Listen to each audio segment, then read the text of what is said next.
Andrew Jackson, 1767 to 1845, a brief biography. Source let.rug.nl. The United States in the Jackson era, 1820 to 1845. The Jackson era, running from around 1820 to 1845, was a time of rampant growth and regional diversification. Worldviews and ways of living changed as quickly as in the 20th century. Transportation was revolutionized and the foundation of a manufacturing economy was laid. Diversification. A brief summary of the changing Northeast. The economies of New England and the upper middle states were, before this period, dominated by overseas shipping and agriculture. Now they were moving towards manufacturing and empire building at home. Example, by creating a water highway, the Erie Canal, from the ocean to the Great Lakes and thence deep into the Northwest. New York made itself the trading hub of a huge expanse of territory and was dubbed the Empire State. There was also in the North a marked shift in the structure of society. The original New Englanders were already different from the southern colonists. Religion was supremely important, and the New England religion urged all to study the Bible and other religious writings. This placed high value on learning. In the Jacksonian North, the old patriarchal society in which family name and a mystique of power and honor played a large role was yielding to more objective realities like money and manufacturing assets. Diversification. Old ways in the South. In the South, the complex interdependence of northern, especially urban life, mediated by figures in an accounting book, was scarcely comprehended. The South largely kept up an ancient form of society, one divided into the self-sufficient gentlemen or men of means and the mass of dependents. It was supposed to be visibly obvious what one was. It was not something hidden, like a bank ledger, or for that matter, hidden craftiness. To be a gentleman, one had to maintain a certain self-evident dignity, including the public perception that one cannot be insulted without immediate personal retribution. One never appealed to the civil authorities in such matters. If the offender was a lesser being, one put him in his place with a caning or cowhiding. With regard to a fellow lordly personage, one appealed to the god of battles, that is, initiated a duel, usually with pistols. In neither case does one admit a higher mediator than oneself except God, when the offender is a peer. The man whose place is to do the bidding of others is put in his place. The man whose place is to do the bidding of others is put in his place by the disrespect of others. It was part of the breaking of a slave to make him submit to insults and even disrespect himself through clownishness. Thus, old ways, older than the Middle Ages, were kept alive in the South, like the willingness to risk one's life in a duel rather than tolerate an insult. The anonymous masses, though not the slaves of course, were sometimes permitted recourse through shiarivari,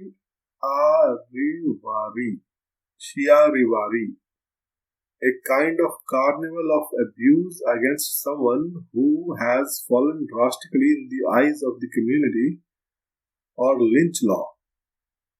There was in this a primitive tendency to gleeful cruelty. In the South, dueling remained common, amazingly common among Southern congressmen, for instance, up to the Civil War. Also in 1856, a Southern congressman, Preston Brooks, gave Senator Charles Sumner a very severe caning after Sumner made a speech which Brooks took to be highly offensive to his elderly uncle, a senator. The known unwillingness of most Northerners to indulge in dueling led to contempt and a feeling of superiority on the part of many Southerners, such as Brooks, who by caning Brooks made the symbolic statement that he was an inferior being. Northerners, in their turn, had a different sort of contempt for these seemingly uncivilized, unchristian Southerners. The South was also coming to perceive themselves as colonized or virtually enslaved by the North, as when Robert Y. Hind in 1830 said, "We stand towards the United States in the relation of Ireland to England." Why did the South lag behind in technology so as to become the producers of raw materials for the North? As concentrations of capital developed in the South, why did this not contribute as much as in North to the development of manufacturing, banking, and transportation networks? The labor pool of the South was largely trapped in fixed roles. There was virtually no such thing as a literate working class. Literacy endangered the master's ascendancy over the slave. In the North, because of better general education and social mobility, whenever technology created a new occupation for which there was a demand, persons capable of filling the role selected themselves and did what it took to prepare themselves for the new role. In the South, the well-educated man too often could not admit that the wage laborer was a man like himself, only born by chance in humbler circumstances. He was too committed to economic differences being a reflection of the kind of person one was. Virtually, the only respectable role was the self-sufficient farmer. Too often, the self-respecting poor man scraped out a living on a farm rather than work like a nigger, as they were apt to describe it, for another man. The younger son who got trained to the genteel professions of law and medicine would often abandon his career of working for others if he ever acquired enough money to become a planter. And the slave, of course, had no mobility at all.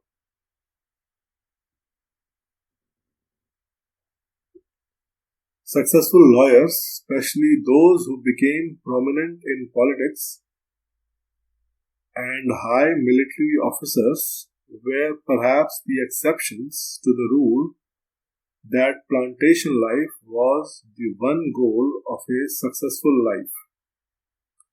But these men too, like Andrew Jackson and Henry Clay, often hedged their bets by setting up moderate-sized plantations with names like the Hermitage and Ashland. If the poor southerner was to rise in society to become a gentleman with such a view of the world, his main route was by going west, where the land was cheap and fertile, and the old families were absent or less dominant at least. Diversification. Southerners move west. And so Southerners did go west at first in far greater numbers than did Northerners populating Tennessee, Kentucky, and Georgia, and later, like Lincoln's family moving from Kentucky to Indiana and Illinois, or from Tennessee to states like Alabama and Louisiana, or even like Davy Crockett and Sam Houston from Tennessee into the part of Mexico that became Texas. Settlement in the Midwest, the far west back then, began from the south, rivers being the only decent highways, and the Mississippi with its outlet in New Orleans being the river of rivers. This migration of Southerners led to one of the first major crises of the Union, when Missouri, which extends nearly as far north as does Illinois, applied to become a new slave state, reversing somewhat the tendency towards the disappearance of slavery in the North. This led in 1820 to the fiercest fight yet seen in Congress and threats of Southern secession when Northerners attempted to block Missouri's statehood. The conflict was tenaciously resolved in the Missouri Compromise, which extended westward the Mason-Dixon line, above which slavery was supposed not to be admitted, with the exception of Missouri, and at the same time split off Maine as a new state, to help preserve the balance of slave and non-slave states. Note: slavery was slower to disappear in the North than one might think. Sojourner Truth was one of the last slaves to be freed in New York State in 1828. She had to fight a legal battle with the aid of the Quakers to rescue her 6-year-old son, who was legally sold south. New York was basically in the northern bloc in 1820, though. It had few slaves, and a law to eliminate slavery by 1827 or 1828 was passed in 1817. Until the spread of railroads, the West was far better connected to the South than to the North. A primary way of getting farm produce to market, flatboats which could only float downriver, could mostly make could mostly only take bulky goods south, especially to the great mouth of the Mississippi. Their farm produce was sold and the boats were broken down for lumber. Diversification. The North builds ties to the West. Over time, northerly routes to the west and trade routes tying the northeast to the west opened up and outstripped the southerly routes. There was the Cumberland Road cutting from the settled part of the Maryland to the frontier outpost of Wheeling, Virginia, later West Virginia on the Ohio, whence travelers could steam or float down the Ohio as far as Indiana. The Erie Canal opened the way from New York City to the Great Lakes and helped make Chicago a great city with largely northern sensibilities. Finally, the railroads created a dense network across the country, densest in the north. The northern reaches of the Mississippi form the boundary between Missouri and Illinois. This and the explosive growth of the Great Lakes port city of Chicago would in time make Illinois a microcosm of America, with two favorite sons battling for the presidency in 1860. The changing politics of the country. In politics, the old Federalist Party was dead. They had been strongest in New England, where they had resisted the U.S. entry into the War of 1812. The New England economy, based on international trade, had been devastated by the war.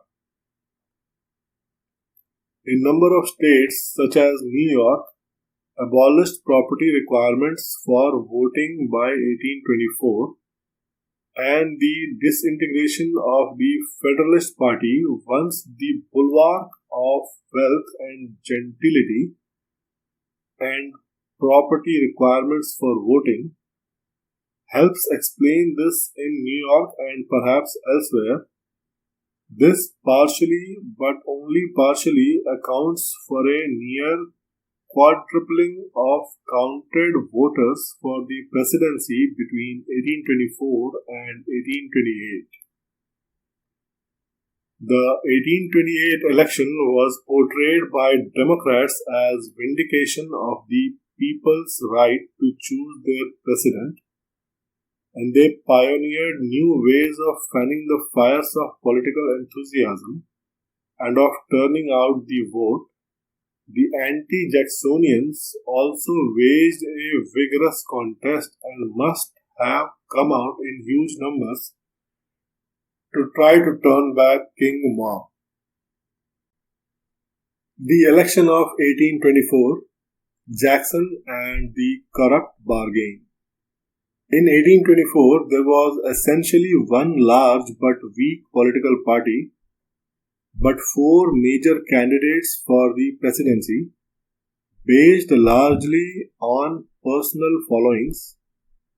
This led to no candidate getting a majority, though Jackson got a large plurality and ought to have won in a runoff, but the House of Representatives, as directed by the Constitution, selected John Quincy Adams. The election of 1828, Jackson and the New Democratic Party. In 1828, the Democratic Party, the first really cohesive party to emerge from the rubble of the old party system, was led by Andrew Jackson with the war cry of corrupt bargain.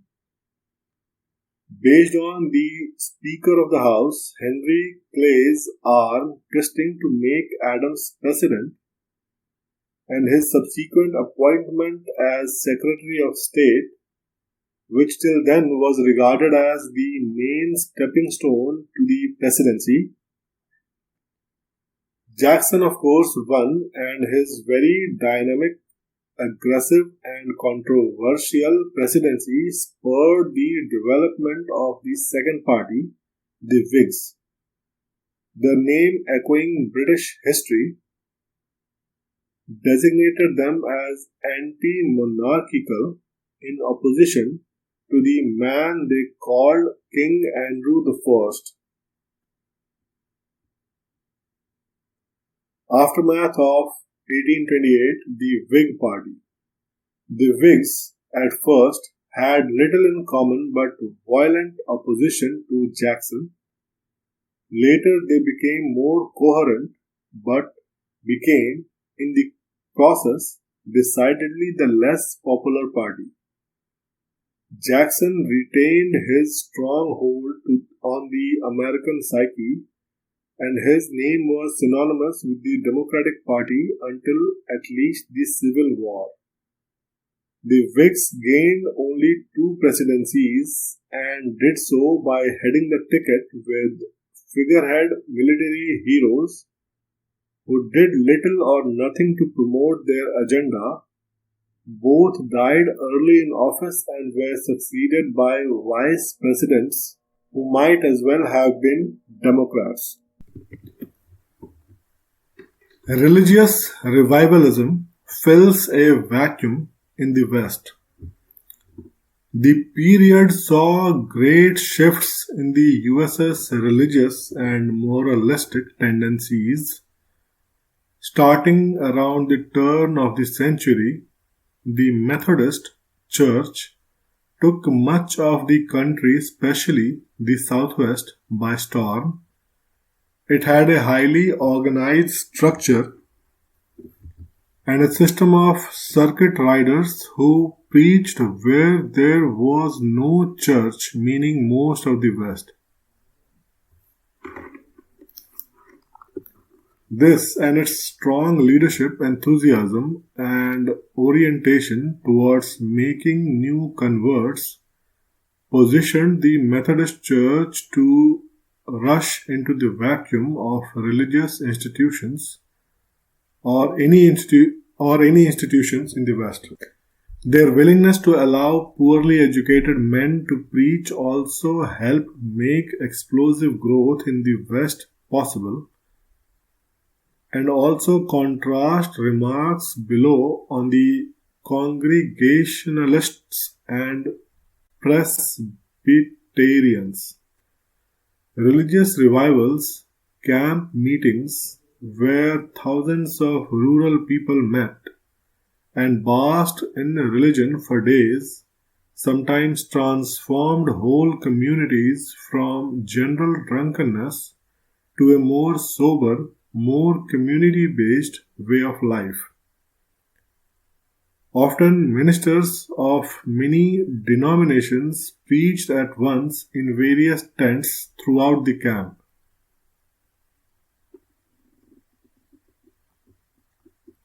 More on the changing Northeast, the starting point.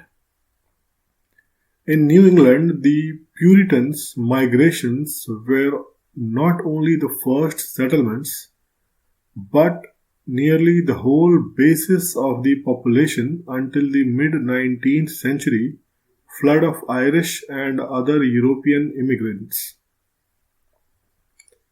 The Presbyterian and Congregational churches of the Northeast, partially merged into one body, were founded in this tradition. They set the highest standard for an educated clergy, founding Harvard, Yale, and Princeton as institutions of religious education. They promoted a literate population in general. Basically, they had abandoned the idea of a highly structured church hierarchy on the Roman or Anglican model.